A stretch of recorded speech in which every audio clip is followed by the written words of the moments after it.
nungugma. Di ba ablihan niya ang kalangitan, bubuan ka sa panalangin sa amahan.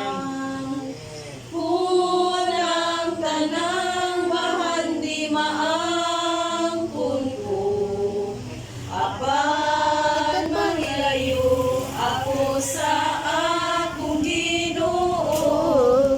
Palabihon ko pa sa bahan di wala ako, mahiduol ang kune Hesu Kristo.